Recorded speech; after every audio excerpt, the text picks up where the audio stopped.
My mom has been getting more and more phone calls lately from people asking for me. I do not know why, because I have unspoken to anyone in my life since I was 14, and it's not like I have any family left. My parents are dead and my only sister ran away from home when she was 16. I'm pretty sure she'll be 30 this year. But still, every time my mom gets one of these calls, she says that the caller is asking for me by name and that they sound desperate. When I was 14, I did have friends. I remember that there were 4 of us. I'll call them Alex, Billy, Charlie, and Daniel. It's not their real names, but it's the closest I can remember.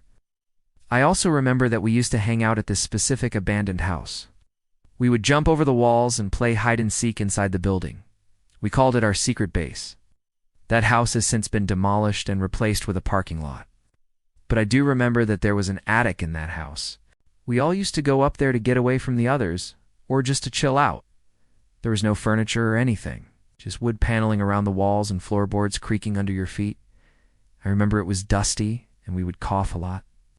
Now that I think about it, I don't really remember leaving that house ever.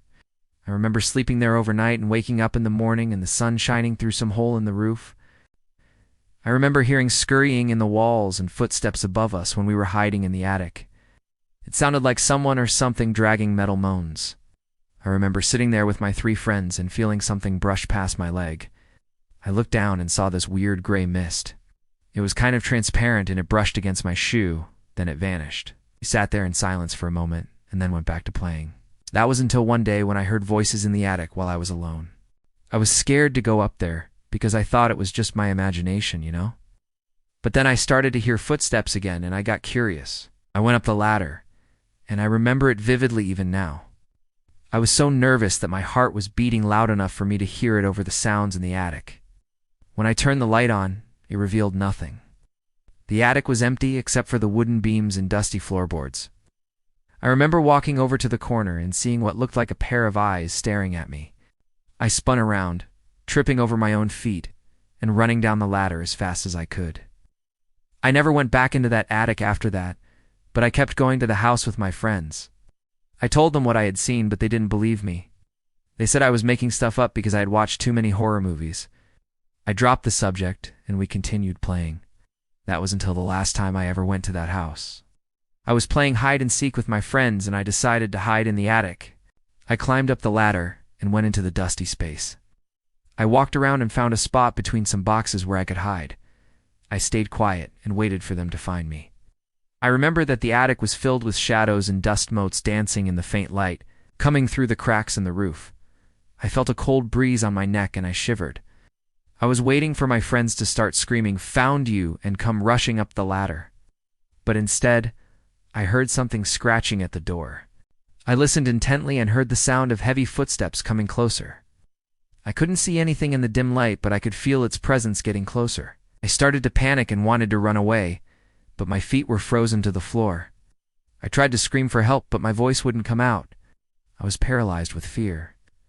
Then I saw a pair of glowing red eyes in the darkness. I screamed at the top of my lungs as the creature lunged at me. I don't know what it was. All I remember is that it smelled like rotting meat and old books. I tried to run, but it was too late. It grabbed onto my leg and pulled me down. I felt searing pain as its claws dug into my flesh. I screamed for help, but no one came. My friends were gone.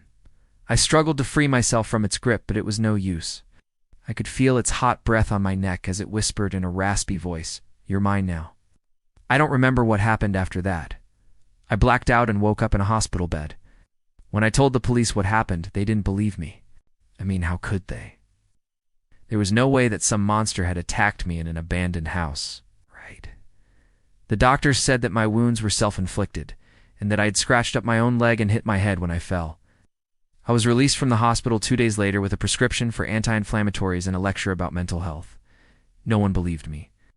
My friends said that I was lying and that I had made the whole story up for attention. They stopped calling me and hanging out with me altogether. I didn't blame them. I knew that what I had said sounded insane, and to be honest, I didn't even believe myself. I started to question whether or not I had made the whole thing up in my head. Maybe I had fallen in the attic and hurt myself and imagined the rest. Maybe I had seen a wild animal and panicked. Who knows? What I do know is that my parents noticed how upset I was and sent me to live with my sister. I haven't seen them since I was 18. I am 27 now and living in a small apartment by myself. The thing is that recently I've been having nightmares about that attic.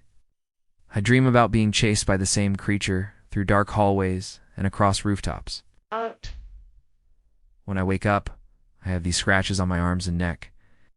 I don't know if I'm going crazy or what's happening to me. And now I've started getting these phone calls. People have been calling me asking for help, saying that they're looking for me. They say that they've been searching for years and begging me to meet up. They claim that I have something that belongs to them and that they need it back. But I don't know what they're talking about. I've never taken anything that could belong to someone else. Or have I? I remember taking something from that house. I don't know if it was before or after the incident with the creature, but I do remember having this weird necklace. It was silver and had this pentagram pendant on it. I wore it around my neck, but I haven't seen it since I moved into this apartment. If this has something to do with those people and whatever happened to me, then I want it back. I want to give it to whoever it belongs to. I don't want whatever it is that's going on to keep happening. The problem is I don't know where to look or what to do. I'm scared to go back to that house because I'm afraid of what might still be up there. I'm afraid that it's still waiting for me in the attic. I should probably just tell someone, right? Tell the police or a paranormal investigator or something? I don't know. What do you think I should do? Okay, well, first things first, Op. You need to get rid of that necklace.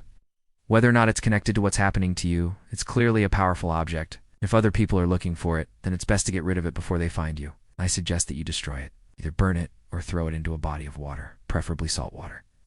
Salt water is great at repelling evil entities.